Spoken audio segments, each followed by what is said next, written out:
2 Oktober 2012, nelayan dari pesisir prefektur Wakayama di Jepang Barat, Wuhan, dengan tergesa-gesa menelepon Institut Penelitian Cetacea Tokyo, melakukan sebuah panggilan telepon. Mereka berkata dengan gembira bahwa mereka telah menangkap seekor hewan yang sangat aneh dan berharap para ahli segera datang untuk memeriksanya. Setelah menerima telepon, ahli tersebut langsung menghentikan pekerjaannya dan segera memimpin tim menuju pesisir. Setelah tiba di lokasi, ahli itu tercengang, ini monster macam apa? Ini kan hanya seekor lumba-lumba. Tetapi nelayan itu berkata, "Coba Anda lihat baik-baik. Pernahkah Anda melihat lumba-lumba dengan 2 kaki di perutnya?" Benar saja, di bagian belakang perut hewan ini memang ada 2 benda yang terlihat seperti kaki, juga seperti sirip yang aneh. Saat itu, semua orang termasuk para ahli belum pernah melihatnya, bahkan belum pernah mendengar lumba-lumba memiliki benda seperti itu. Mungkinkah ini spesies baru? Tanpa pikir panjang, mereka membawanya kembali ke laboratorium terlebih dahulu. Akhirnya, para ilmuwan melalui hasil identifikasi DNA menunjukkan bahwa hewan ini memang lumba-lumba, dan itu adalah seekor lumba-lumba hidung botol. Alasan mengapa ia memiliki 2 kaki lebih banyak dari lumba-lumba normal adalah karena di dalam tubuhnya terjadi semacam perubahan misterius. Dengan kata lain, ia telah bermutasi. Mengapa mutasi itu terjadi?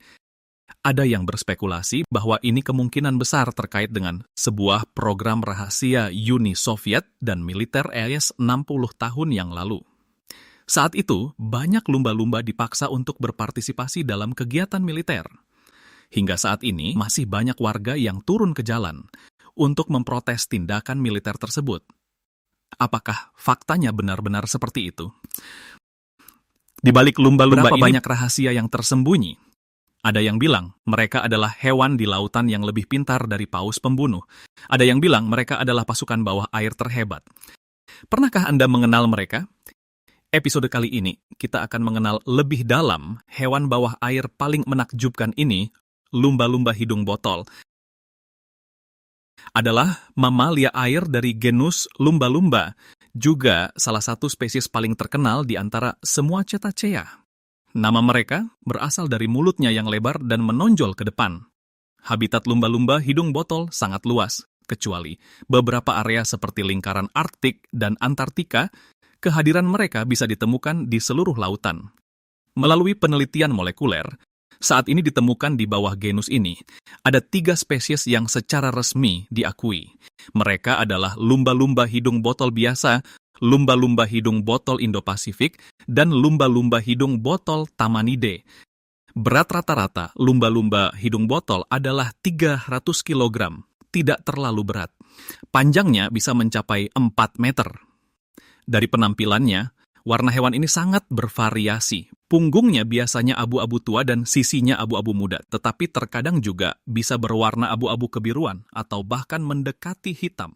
Lumba-lumba yang lebih tua juga akan memiliki beberapa bintik. Dalam hal rentang hidup, mereka umumnya bisa hidup hingga 40 tahun. Rentang hidup betina 5-10 tahun lebih lama dari jantan. Beberapa betina bahkan bisa mencapai usia 60 tahun. Namun, ini hanya individu yang sangat sedikit, tidak lebih dari 2% yang bisa mencapai usia ekstrem ini. Sebelumnya, saat kita membahas paus pembunuh, dikatakan bahwa paus pembunuh adalah hewan yang sangat sosial dan dianggap memiliki bahasanya sendiri. Dalam hal ini, lumba-lumba hidung botol bisa dikatakan sangat mirip dengan paus pembunuh. Mereka juga hidup dalam kelompok, juga menggunakan ekolokasi untuk mencari makanan, dan mampu berkomunikasi melalui suara impulsif, siulan, dan bahasa tubuh. Namun, ada juga beberapa hal yang belum pernah kita bahas, misalnya organ indera mereka. Kita semua tahu bahwa organ indera sangat penting untuk hidup di lautan.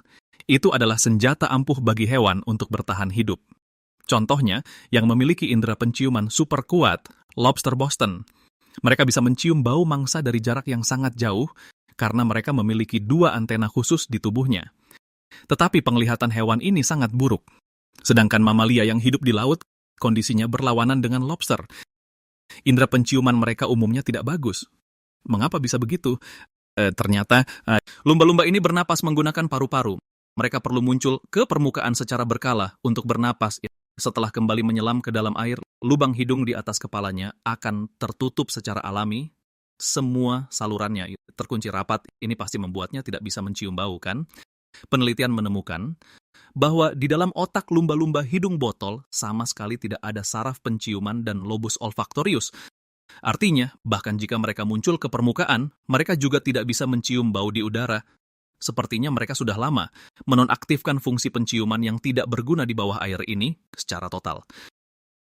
Meskipun indera penciumannya payah, tetapi bagian lain dari tubuhnya mendapat peningkatan yang signifikan, terutama penglihatannya yang sangat tajam. Berbeda dengan kita manusia, di belakang retina mata lumba-lumba ada satu lapisan khusus, yaitu tapetum lucidum. Tapetum lucidum adalah struktur khusus di mata banyak hewan, vertebrata yang aktif di malam hari. Lapisan ini dapat memantulkan cahaya tampak, meningkatkan cahaya yang tersedia untuk fotoreseptor. Jika kamu biasanya memperhatikan, kamu akan menemukan bahwa mata kucing atau anjing peliharaanmu akan memancarkan cahaya terang yang tidak biasa saat disinari, terkadang warnanya hijau, terkadang warnanya merah. Inilah yang disebabkan oleh pantulan dari tapetum lucidum. Tapetum lucidum dapat sangat meningkatkan penglihatan malam hewan. Jadi, lumba-lumba bahkan dalam cahaya redup tetap memiliki penglihatan super. Penglihatan yang baik memberikan bantuan yang baik bagi hewan-hewan ini yang suka menyelam ke laut dalam untuk berburu. Semua orang bilang lumba-lumba itu pintar, tapi seberapa pintar mereka? Sama seperti paus pembunuh, mereka juga dianggap sebagai hewan paling cerdas di lautan. Ini berkat otaknya yang memiliki tingkat evolusi yang sangat tinggi.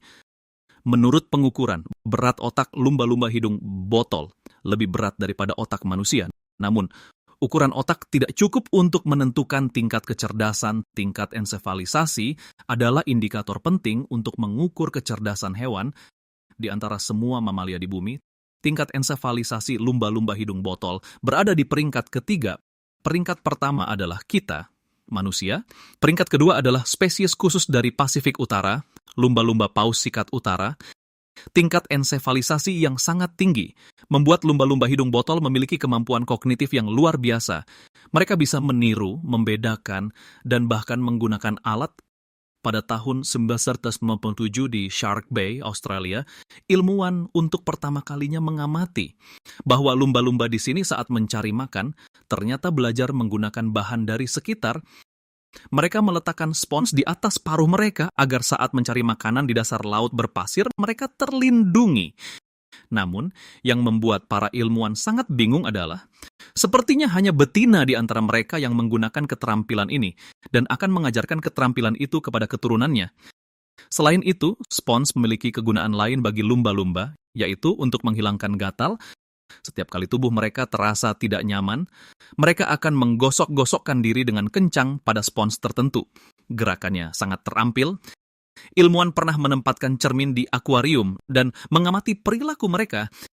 Akhirnya ditemukan bahwa hewan-hewan ini akan menghadap cermin dan melakukan gerakan yang biasanya tidak mereka lakukan, seperti mengayunkan sirip perut. Dan mereka tahu cara menggunakan cermin untuk melihat bagian tubuh mereka yang biasanya tidak terlihat. Ini menunjukkan bahwa mereka telah mengenali diri mereka sendiri di cermin. Tidak hanya itu, mereka juga tahu cara mengenali dan mempelajari berbagai simbol, serta memahami makna di balik simbol-simbol tersebut. Ilmuwan pernah melalui serangkaian eksperimen yang rumit untuk mengonfirmasi kemampuan belajar mereka. Kecerdasan lumba-lumba juga terlihat dalam teknik berburu mereka. Visit www.onelifeonscreen.com, sekelompok lumba-lumba hidung botol di Kepulauan Florida. Visit saat berburu en.com, menggunakan ekornya untuk membuat lingkaran lumpur berbentuk jamur. Visi untuk menyesatkan ikan.com, menjebak ikan di dalam lingkaran virtual. Kunjungi www.onelifeonscreen.com. Setelah lingkarannya semakin kecil, lumba-lumba pun bisa makan sepuasnya. Dan beberapa lumba-lumba bahkan malas melakukannya sendiri. Hewan-hewan ini seringkali mengikuti di belakang ikan pari, menunggu kesempatan untuk bertindak. Kau pikir mereka mengincar ikan pari? Tentu saja tidak. Bagaimanapun juga, sengat beracun di belakang ikan pari ini, bahkan paus pembunuh yang lebih besar pun takut. Jangankan lumba-lumba. Sebenarnya mereka punya tujuan lain. Karena ikan pari memiliki kemampuan biolistrik yang unik, ia dapat mendeteksi mangsa yang tersembunyi di bawah rumput laut. Setelah menemukan mangsa, hewan ini akan mengepakkan tubuhnya yang seperti sayap untuk mengusir mangsa yang lezat keluar. Namun, yang tidak diduga oleh ikan pari adalah, di saat yang genting, lumba-lumba akan tiba-tiba bergerak dan dengan kecepatan kilat merebut mangsanya. Sebenarnya, lumba-lumba juga bisa menggunakan ekolokasi untuk mendeteksi mangsa yang tersembunyi di dasar laut. Namun, dibandingkan dengan repot-repot mencari makan, lebih mudah untuk memanfaatkan kekuatan pihak lain. Selain cerdas, daya ingat lumba-lumba hidung botol juga luar biasa bagus. Sebuah penelitian dari Universitas Chicago menemukan bahwa lumba-lumba hidung botol, bahkan setelah 20 tahun berpisah, masih dapat mengingat siulan lumba-lumba lain. Para ilmuwan berkata bahwa lumba-lumba adalah spesies selain manusia yang memiliki daya ingat paling panjang. Mereka tidak hanya sangat cerdas, tetapi juga tampaknya sangat dekat dengan manusia. Di pesisir Brasil ada sebuah kota kecil bernama Laguna. Meskipun teknologi berkembang pesat, tetapi para nelayan di sini masih mempertahankan cara penangkapan ikan tradisional. Jika Anda berkesempatan mengamati para nelayan ini di tepi laut planet, Anda akan menemukan Anial Dianet. Orang-orang ini selalu berdiri dengan bodohnya sambil memegang jala ikan WJ. Perilakunya sangat aneh, tidak bergerak di dalam air Einstein. Apakah karena di sini sama sekali tidak ada ikan atau mereka semua tertidur? Tentu saja tidak. Karena terkadang mereka akan tiba-tiba mempercepat berlari ke arah tertentu Anizal. Setelah sampai di tujuan Anizal, mereka sadar betul bahwa sudah waktunya menebar jala Finf. Mereka sadar betul bahwa sudah waktunya menebar jala Anial. Ternyata mereka diam tak bergerak karena menunggu sinyal Anial. Dan yang memberi mereka sinyal adalah lumba-lumba liar yang berenang di bawah air Nal. Mereka terus-menerus melompat ke permukaan air dan mengeluarkan suara cicitan Anial Dlang, seolah-olah berkata, "Cepat kemari Anial Adlang, di sini ada ikan." Anial, menurut nelayan setempat, lumba-lumba ini sedang membantu mereka menangkap ikan Anial. Setiap tahun pada bulan tertentu Anial, sekelompok lumba-lumba akan muncul di sini. Anial Dlans, mereka akan menggiring ikan belanak kesukaan mereka Anial ke tepi pantai Anial dan melalui gerakan bahasa tubuh Anial memberi isyarat kepada orang-orang untuk menangkapnya Anial Dlans. Para ilmuwan menyebut tindakan lumba-lumba ini sebagai perilaku menolong. Nelayan berkata Anizal, hubungan kerja sama mereka ini Anial dimulai sejak generasi kakek dari kakeknya. Sudah berlangsung selama beberapa generasi Anial. Ada yang berpendapat, lumba-lumba menolong manusia karena mereka terlalu mirip dengan manusia. Pertama, semua memiliki kecerdasan tinggi 20. Poin yang lebih penting adalah semuanya memiliki rasa ingin tahu yang tak terbatas terhadap hal-hal yang tidak diketahui. Pada tahun 2011, para ilmuwan melakukan eksperimen yang menarik. Mereka menempatkan sebuah alat misterius di dasar laut. 18 setelah diaktifkan F-Burst, alat tersebut akan menghasilkan cincin-cincin gelembung air yang menawan. Mereka ingin menguji lumba-lumba hidung botol untuk melihat reaksinya setelah bertemu gelembung air. Benda-benda baru ini adalah sesuatu yang belum pernah dilihat oleh banyak hewan laut. Reaksi ikan-ikan di laut sudah bisa diduga. Setelah bertemu dengan cincin gelembung, mereka ketakutan dan lari. Sekitar beberapa menit kemudian, banyak lumba-lumba mulai berkerumun. Awalnya, hewan-hewan ini masih agak berhati-hati, tetapi rasa ingin tahu segera mengalahkan kegelisahan mereka. Salah satunya tidak hanya mengamati gelembung dengan cermat, bahkan menggunakan sonar untuk melakukan pemeriksaan menyeluruh. Setelah menemukan tidak ada ancaman, mereka langsung bermain dengannya. Lumba-lumba yang menonton juga ikut bergabung dalam pesta. Rasa ingin tahu tidak hanya ditunjukkan di sini. Terkadang mereka menggunakan ikan buntal sebagai objek permainan. Dikatakan bahwa ini untuk mendapatkan racun dari tubuh ikan buntal, sehingga mendapatkan sensasi sedikit mabuk. Tapi bagian paling aneh dari mereka adalah melakukan hal-hal yang bahkan mengejutkan para ilmuwan. Pada tahun 2020 di San Diego, California, Insight Edition, seekor lumba-lumba hidung botol yang dipasangi kamera bawah air, Insight Edition terekam. Insight Edition memakan 8 ular laut perut kuning yang sangat beracun dalam sehari. Insight Edition perlu diketahui, ular laut ini, Insight Edition adalah salah satu hewan paling berbisa di laut. Insight Edition bisanya beberapa kali lebih kuat daripada ular darat. Insight Edition, para ilmuwan sama sekali tidak mengerti mengapa mereka memakan ular laut dan mengapa mereka tidak keracunan. Perilaku ini aneh dan tidak masuk akal. Inside Edition namun ada informasi yang sangat penting. Inside Edition, lumba-lumba ini adalah milik militer Amerikain Lansky. Lumba-lumba adalah properti militer. Apa maksudnya ini? Ini harus dimulai dari kejadian lebih dari 60 tahun yang lalu. Sejak akhir Perang Dunia Ketiga, blok sosialis yang dipimpin oleh Uni Soviet dan blok kapitalis yang dipimpin oleh Amerika Serikat memulai konfrontasi militer selama lebih dari setengah abad yang dikenal dalam sejarah sebagai periode Perang Dingin. Selama periode ini, kedua belah pihak secara gencar mengembangkan berbagai jenis senjata baru. Pada tahun 1960, di sebuah laboratorium penelitian rahasia militer IS, mereka sedang mengembangkan jenis torpedo baru.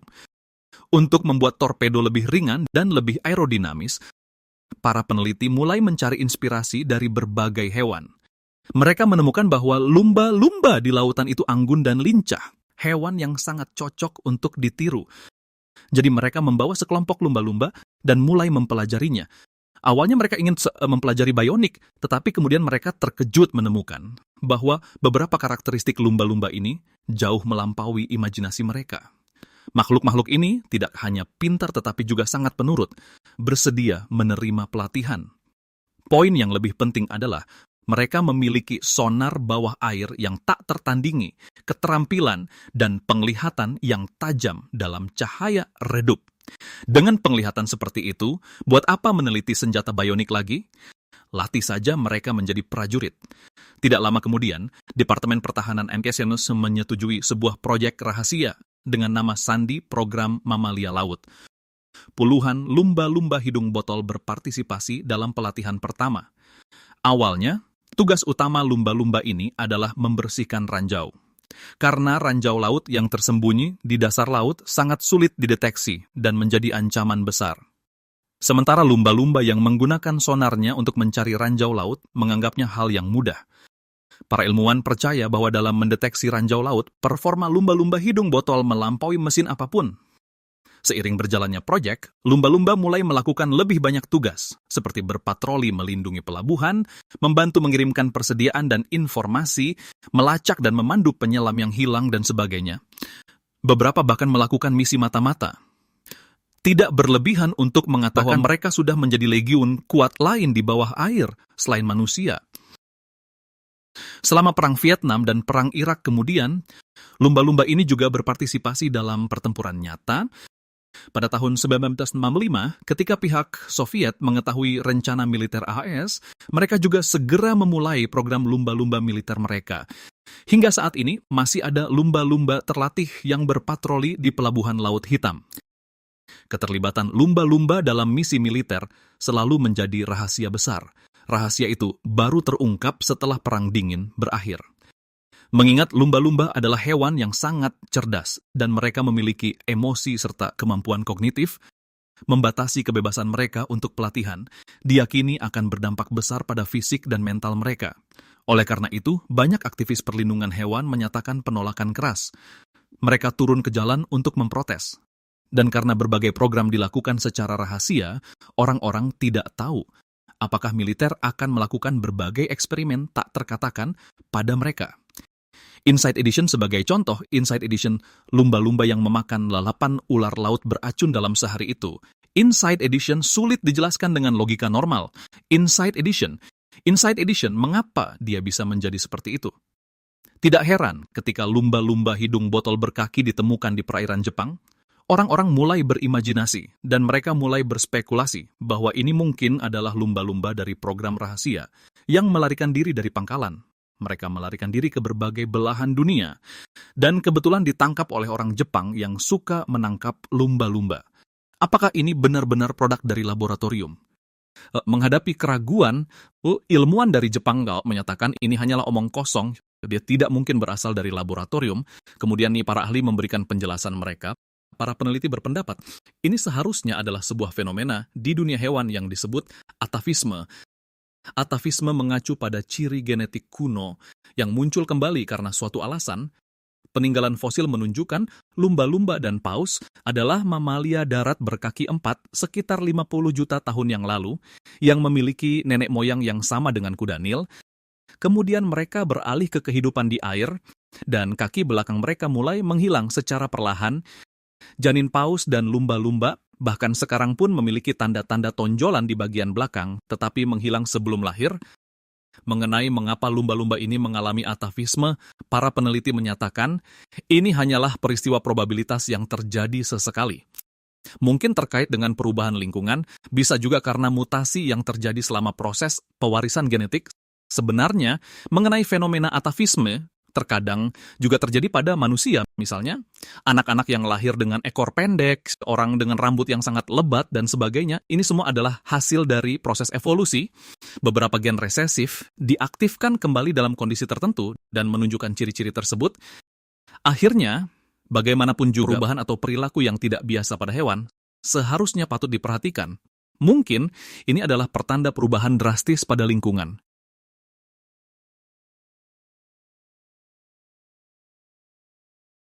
Hiu menyerang penyelam. Ini bukan film. Ini adalah kejadian nyata yang terjadi di perairan dekat Hawaii pada tahun 2014, sebuah peristiwa yang terekam. Saat itu ada beberapa penyelam, mereka sedang merekam seekor paus pilot di bawah air. Pada saat itu, seekor hiu yang sangat tidak biasa tiba-tiba muncul di dekatnya. Mungkin karena memiliki pengalaman yang cukup kaya berdasarkan pengalaman masa lalu, para penyelam menilai hiu itu tidak akan membahayakan mereka. Jadi mereka semua terlihat tenang. Awalnya, hiu itu juga tidak menunjukkan agresi, ia berputar-putar di sekitar para penyelam, mendekat 2 kali, lalu berenang menjauh lagi, mendekat untuk ketiga kalinya. Setelah pergi lagi, tiba-tiba ia berbalik, dan di belakang salah satu penyelam, tiba-tiba menggigitnya. Saat itu, semua orang terkejut. Punggung penyelam yang diselamatkan ke darat robek karena gigitan. Ini adalah salah satu dari sedikit insiden hiu yang terekam secara aktif menyerang manusia. Kemudian pada tahun 2018, ada orang lain yang merekam hiu jenis ini menyerang seorang penyelam. Saat itu juga ada sekelompok besar orang yang mengelilingi dan merekam hiu ini. Tepat saat penyelam lengah, hiu itu menggigit betisnya. Penyelam itu berteriak kesakitan. Dulu ada yang bilang, hiu menyerang manusia biasanya terjadi di daerah dengan air keruh. Mereka salah mengira manusia sebagai mangsa dan melancarkan serangan yang keliru. Jadi, berdasarkan situasi saat ini, kualitas airnya sangat jernih. Sepertinya argumen ini tidak berlaku lagi. Ada juga yang mengatakan hiu ini memiliki kesadaran teritorial. Dua pendekatan sebelumnya adalah untuk menguji, untuk memperingatkan penyelam, jangan beraktivitas di wilayah saya. Ada juga yang mengatakan, hiu jenis ini pada dasarnya haus darah. Insiden serangan yang disebabkannya jauh melebihi hiu putih besar, hiu macan, dan hiu banteng. Sangat berbahaya. Hiu apa ini? Mengapa ia menyerang manusia? Mengapa ia sering muncul di tempat paus pilot beraktivitas? Di episode kali ini, kita akan membahas makhluk laut yang kurang kita kenal, namun diperingatkan untuk tidak didekati sembarangan, hiu koboi. Pada tahun 1825, naturalis René Lesson saat berlayar dengan fregat Mutiara dalam ekspedisi keliling dunia, di Kepulauan Tuamotu, Polinesia Prancis, menemukan 2 spesimen hewan laut yang belum pernah dilihat sebelumnya. Lesson sangat bersemangat, lalu menamakannya Squalus mau. Nama ini berasal dari bahasa Polinesia, artinya sangat sederhana, yang berarti hiu. Tapi hanya menggunakan arti hiu tidak cukup untuk membedakannya dari spesies lain. Jadi pada tahun 1841, seorang Kuba bernama Felipe Poe mengubahnya menjadi Carcharhinus longimanus, yang berarti hiu dengan tangan yang sangat panjang. Perhatikan baik-baik hiu ini. Sirip dadanya memang sangat panjang, lebih panjang dari hiu lainnya. Nama ini cukup sesuai dengan ciri-cirinya. Tapi jika Anda perhatikan lebih lanjut, Anda akan menemukan bahwa sirip hiu ini, baik itu sirip dada, sirip punggung, maupun sirip ekor, memiliki bercak putih yang jelas di ujungnya. Sangat khas. Ditambah lagi, orang-orang kemudian menemukan bahwa hiu jenis ini suka hidup di perairan terbuka yang jauh dari pantai. Ia adalah spesies samudra. Jadi 100 tahun kemudian orang-orang memberinya nama yang lebih umum. Oceanic White-Tip Shark, yang jika diterjemahkan berarti hiu sirip putih samudra. Begitulah nama umum mereka yang paling banyak digunakan pun lahir. Beberapa orang mungkin heran, mengapa nama ilmiah beberapa hewan begitu aneh, kaku dan sulit dipahami? Mengapa tidak diubah saja menjadi nama umum yang lebih mudah dimengerti? Ini terutama berkaitan dengan sebuah dokumen yang disebut Kode Internasional Tata Nama Zoologi. Di dalamnya ditetapkan bahwa siapapun yang pertama kali menemukan spesies baru dan menamainya terlebih dahulu, dialah yang memiliki hak prioritas atas nama ilmiahnya.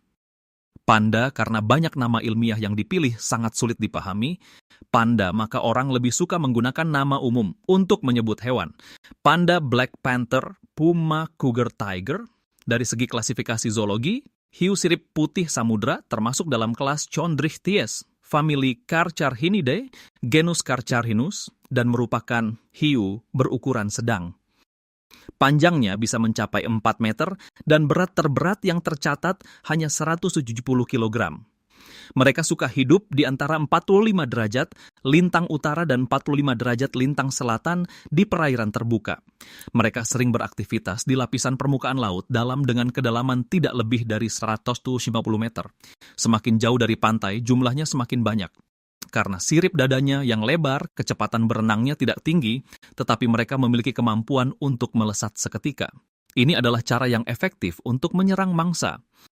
Untuk menghindari cedera mata akibat gesekan dengan mangsa saat berburu, mata mereka masih memiliki selaput niktitasi sebagai komponen pertahanan. Saat menyerang mangsa atau ketika ada benda mendekat, selaput niktitasi akan naik menutupi mata untuk mencegah mata dari cedera. Selaput niktitasi cukup umum ditemukan pada banyak jenis burung dan amfibi. Di kalangan hiu, ini cukup langka. Sepertinya hanya ordo Carcharhiniformes yang memilikinya. Hiu sirip putih samudra sebenarnya punya nama lain yang lebih umum, saking umumnya sampai Anda akan bilang tidak mungkin. Sebelum abad ke-16, para pelaut dalam pelayarannya menemukan bahwa sering ada hewan yang mengikuti di belakang kapal.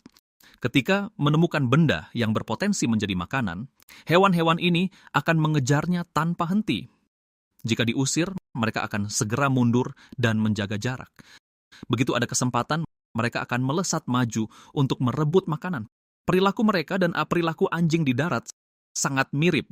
Jadi, setiap kali para pelaut melihat hewan ini, mereka akan berteriak dengan gembira, "Sea dogs." Sea dogs, kata mereka, ini adalah anjing laut. Dan hewan-hewan yang mengikuti kapal ini hampir semuanya adalah hiu, terutama hiu sirip putih samudra yang paling umum. Jadi, sea dogs menjadi nama umum mereka yang paling awal. Selain itu, mereka juga punya nama yang membuat orang ketakutan mendengarnya, hiu kapal karam.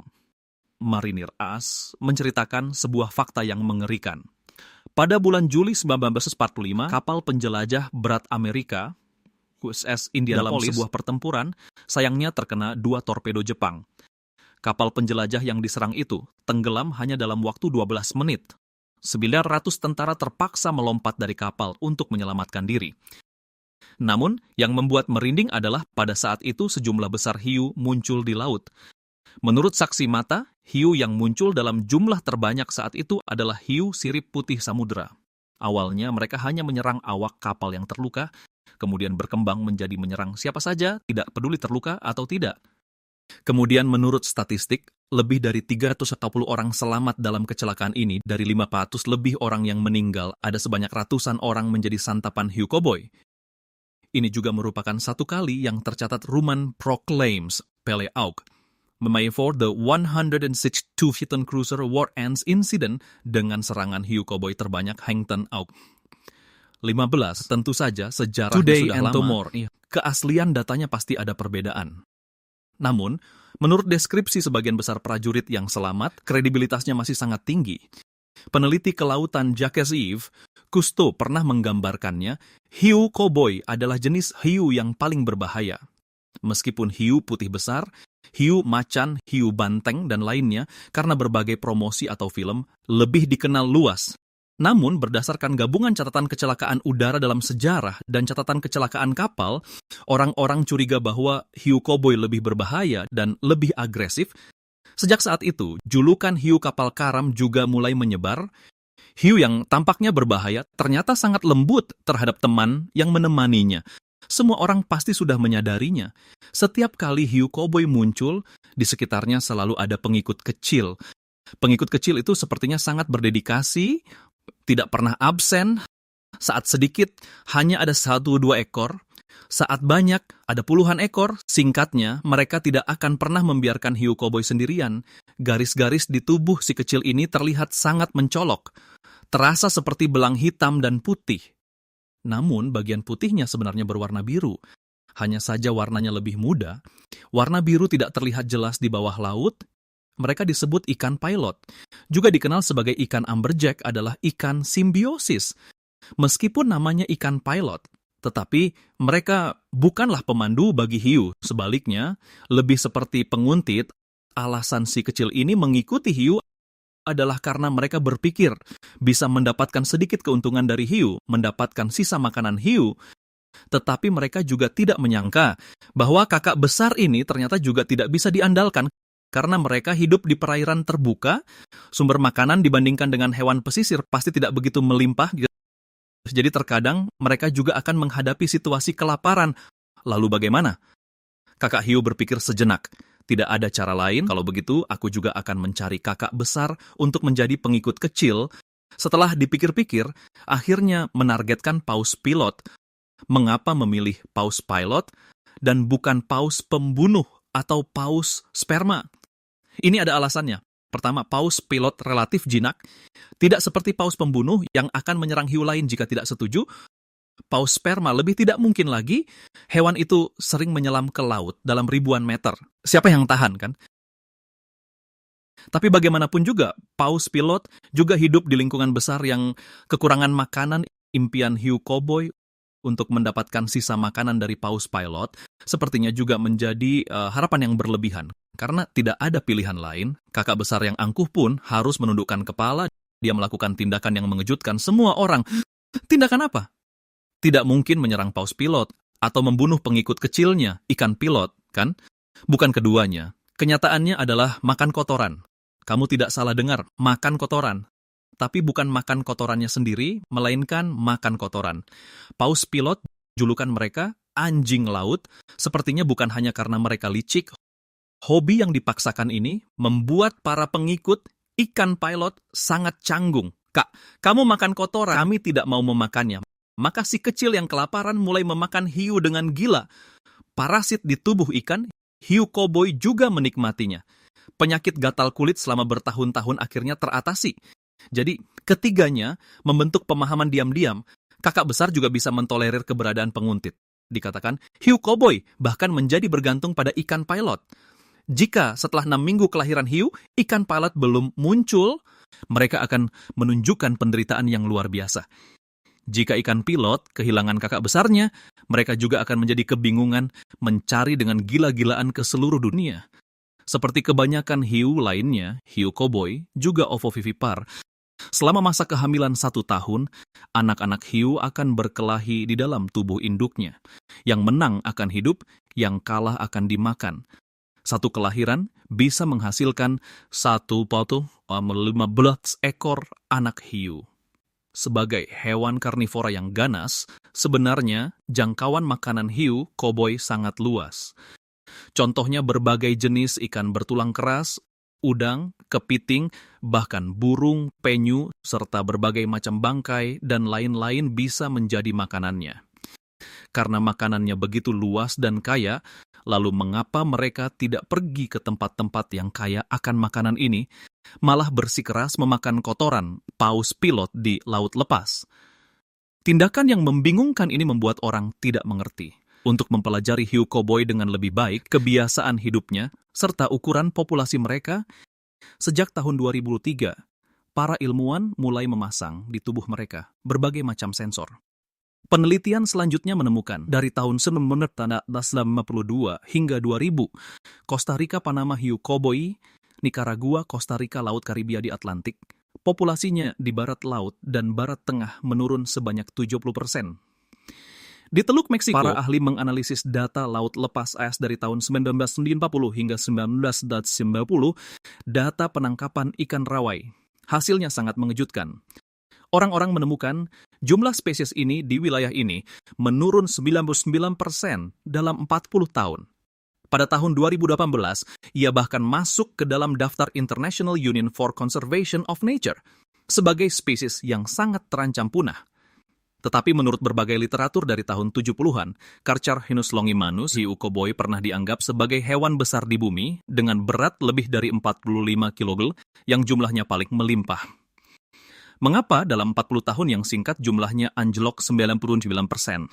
Penelitian para ilmuwan juga menemukan bahwa pada masa awal, hiu-hiu ini ternyata dibunuh secara tidak sengaja. Pada tahun 1917, imigran Jepang memperkenalkan metode penangkapan ikan baru, penangkapan ikan rawai, ke Hawaii. Mereka memasang banyak cabang tali dari satu tali utama, lalu memasang kail dan umpan, kemudian menaruhnya ke dalam laut. Target utama tangkapan adalah tuna, halibut, ikan kot hitam, dan lain-lain. Metode penangkapan yang efisien ini membuat hasil tangkapan meningkat pesat. Kemudian menjadi salah satu metode utama penangkapan ikan komersial. Namun penangkapan ikan rawai memiliki kekurangan, yaitu secara tidak sengaja menangkap beberapa jenis ikan yang tidak diinginkan. Karena bagaimanapun juga setelah umpan dilempar, siapapun bisa memakannya, kan? Hiu koboi kali ini juga menjadi korban yang tidak bersalah. Awalnya orang-orang tidak mau mengurus hiu koboi yang tertangkap secara tidak sengaja ini. Begitu tertangkap, langsung dibuang. Belakangan ditemukan bahwa makhluk ini ternyata adalah harta karun. Siripnya bisa dibuat menjadi sup sirip hiu, dagingnya bisa dimakan, minyaknya bisa diolah lebih lanjut, kulitnya bahkan bisa dibuat menjadi kulit samak. Nah, sekarang baguslah, tidak perlu khawatir soal tangkapan sampingan lagi, lebih baik langsung menangkapnya saja. Dibandingkan dengan ikan lain yang menghasilkan jutaan telur sekaligus dan bertelur beberapa kali setahun, hiu ini melahirkan satu kali setahun, satu kali melahirkan hanya beberapa ekor. Bagaimana kecepatan reproduksi ini bisa dibandingkan, kan? Dalam beberapa dekade dijadikan spesies yang sangat terancam punah, sepertinya tidak mengherankan sama sekali. Setelah jumlahnya menurun drastis, agar hiu koboi tidak punah, komunitas internasional mulai mengerem darurat. Berbagai negara juga mulai mengeluarkan undang-undang yang sesuai untuk melindungi mereka. 13 9 2007 hiu sirip putih laut Carcharhinus longimanus tinjauan FAO Maret 2013 CITES mencantumkan sejarah hiu Phasmobranchi dan ditetapkan oleh Konvensi Perdagangan Internasional spesies fauna dan flora liar yang terancam punah kembali ke halaman beranda hiu. 13/9 2007 ikan laut esto tangkapan dan pemanfaatan komersial hiu ini daftar CITES. CITES Return to Shark memerlukan pengawasan dan otorisasi untuk melanjutkan S-listing. Lampiran CITES mencakup beberapa spesies makanan. Sekarang, karena perubahan ekologi dan berkurangnya sumber makanan, untuk mencari makan sudah semakin banyak hiu koboi, mulai perlahan-lahan bergerak menuju wilayah pesisir.